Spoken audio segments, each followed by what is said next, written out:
Imagine this. A U.S. president personally profits from a massive business deal with a foreign government, and then, just days later, authorizes the sale of over $1 billion worth of weapons to that very same country, a country accused of enabling genocide.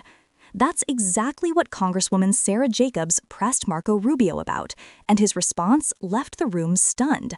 Let's break down this heated exchange and why it could reshape the debate over corruption, conflicted interest, and U.S. foreign policy.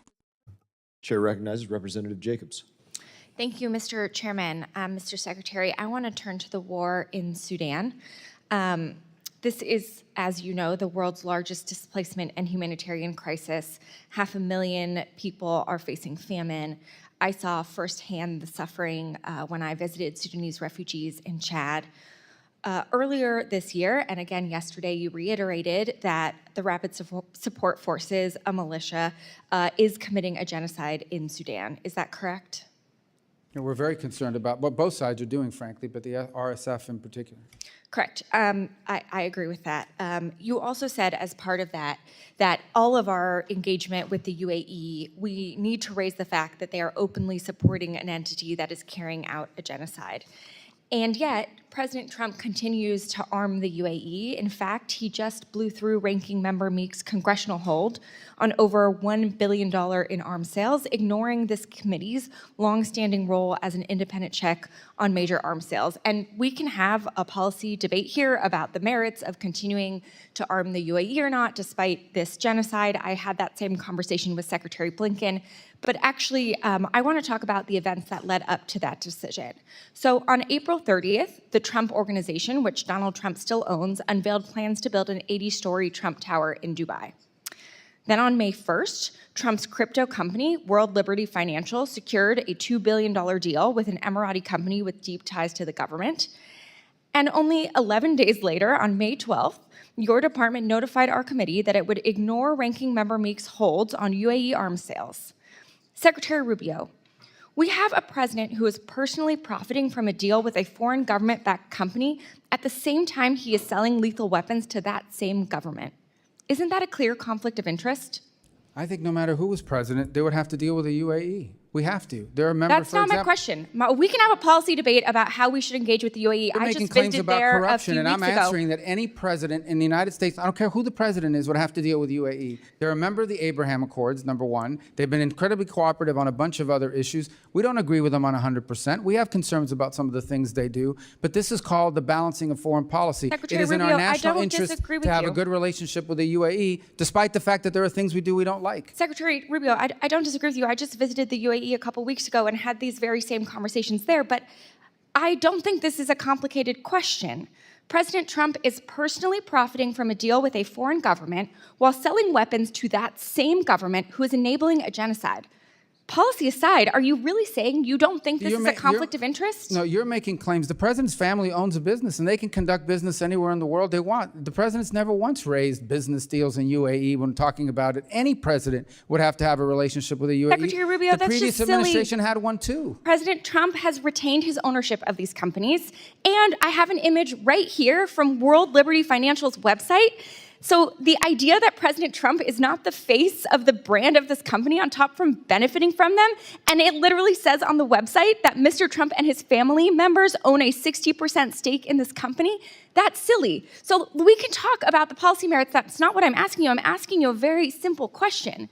Do you believe it's a conflict of interest to have a president personally profiting from a deal with a foreign government while selling weapons to that same government who's enabling a genocide? I don't accept the premise of your question. I think this has nothing to do with personally benefiting from anything. This has to do with the fact that in order to conduct foreign policy in the Middle East, you're going to have to deal with the UAE. Mr. Secretary, this is a clear conflict of interest, and anyone with any common sense can see that. The president is personally benefiting from billions of dollars of deals, and he doesn't care at all about the people of Sudan who are experiencing famine and genocide. It's shocking to me that you can't admit that. It's clear that you seem more concerned about staying in Trump's good graces than sticking up for human rights and American values that you once were a champion for. With that, I'm going to yield the remainder of my time to Representative Olszewski. Well, you make these claims about staying in good graces. You accuse people of being corrupt. Reclaiming my time, Mr. Chairman. Thank you, Mr. False. Secretary. I We have to appreciate do a UAE. softball We for have you, to- yes or no, since I don't have a lot of time, and I appreciate it. The chairman gives me a few seconds back. Softball for you. Would you, yes or no, as Secretary, find it outrageous for you to solicit or accept a $200,000 Rolls Royce from a foreign government for personal or State Department use? That offer's never been made to me. Yes, so you would reject that offer? The offer of a Rolls Royce? Yes. I don't understand the purpose of that You question. would. That's a silly question. The fact that you can't answer the question, I Mr. just answered it. Secretary, I said it's silly. silly because you would accept it or not? Of course not. Who would accept it? But no Well, one's then giving. I think you should what are maybe you perhaps, equating that to? Mr. Secretary, reclaim my time. I think you are an honorable man by most accounts, but the man that you work for doesn't. And the fact that he is soliciting and accepting a $400 million plane is problematic. And you should know about it. It came up in a Senate hearing. You should read about it, add it to your reading, because it is problematic for foreign policy. It adds to the corruption that my colleague just said. And I hope you speak out against it. Thank you. What you just saw was not just a tense back and forth in a congressional hearing, it was a window into one of the most pressing and complicated questions about leadership, ethics, and the intersection of money and power. Representative Sara Jacobs did something that very few members of Congress are willing to do.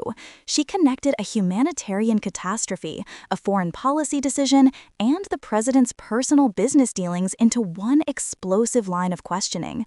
Let's slow down and really look at what just happened, because this is about much more than one arms sale.